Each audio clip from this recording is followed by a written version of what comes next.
So welcome to video 1 in this short little mini series regarding how to build a thriving coaching business using the Thrivecta method. Now I'm just going to give you a quick little overview of how this video series or mini series will work. It's plain and simple. I'm going to share with you 3 principles which positions 3 main problems we have as coaches in trying to build a thriving coaching business. Most of us struggle, and it's because of these 3 main reasons. So I'm going to position a principle for you, and then I'm going to go deeper into what that principle is. So with that said, let's go into principle number 1, which is the idea around this specific video. And the principle states this: your capacity controls the fate of your future. I'm going to say that one more time. Your capacity controls the fate of your future. Now I'm going to tell you a little story. Like for me, the biggest thing was I've always wanted to be a coach. Like I've always wanted to help people. I always wanted to make a difference. I was always a sporty kind of guy.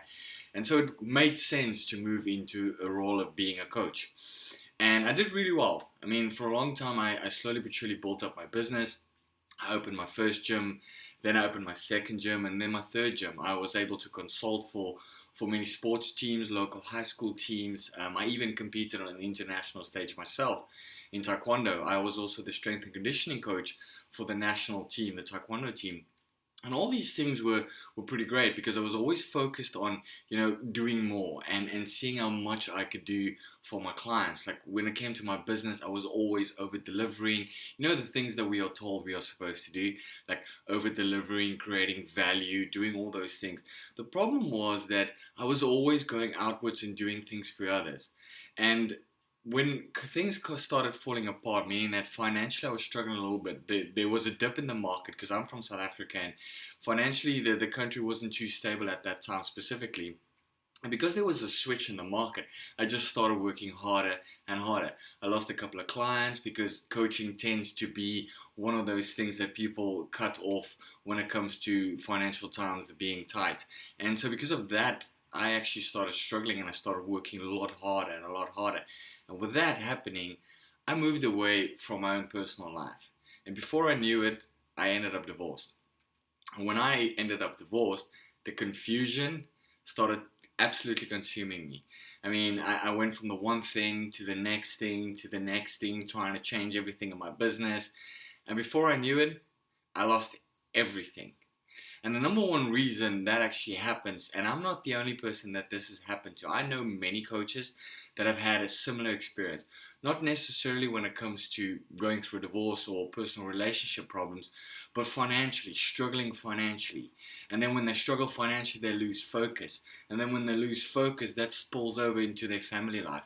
And it's like this vicious circle, because most of the time we as coaches focus on helping our clients, doing more for them, serving them, building our business. It's always doing things for something else or someone else. But at the end of the day, we are our number one asset. And the problem is, as soon as we fall apart, everything falls apart.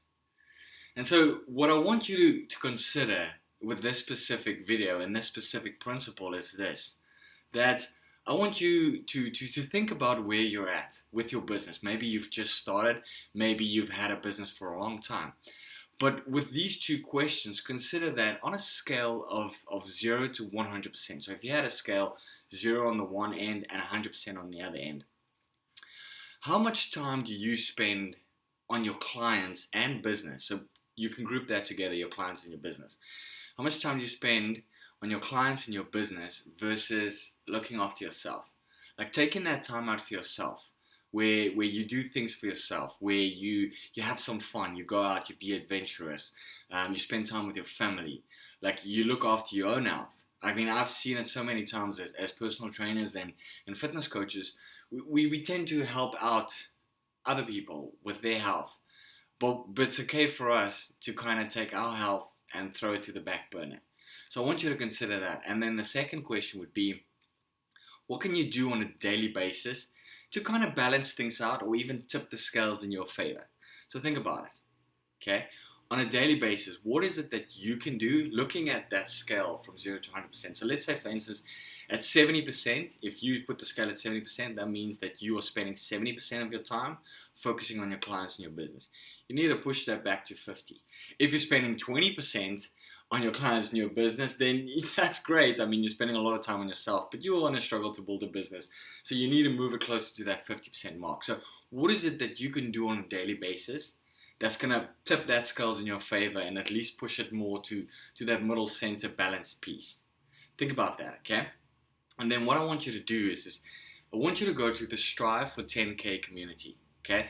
That is our Facebook group, the free Facebook group. Like, if you haven't joined it, you have to join it first. And then secondly, if you click on the button below, it will take you straight to the post inside that group, the thread for this specific video. What I want you to do is I want you to actually comment on that thread, giving me your 2 answers. Now, here's the thing I want you also to consider, and remember that what we do here at Fit Pro Dojo is a little bit different. Like, we focus on culture and we focus on results.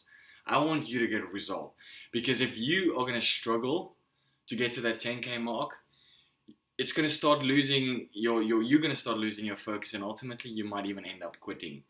And I want you to continue being a great coach. So for me, it is consumption doesn't bring cash. Creation does. And the only way that will happen is when you do the required work. So I'm going to say that one more time to you. Consumption doesn't bring the cash. Creation does.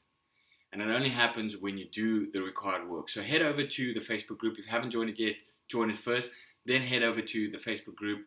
Answer those 2 questions. I'll also have a sheet for you that you can download below this video that will just go over those questions again. Take your time, complete them, then head over to the group, comment them below, and I'll see you in the next video.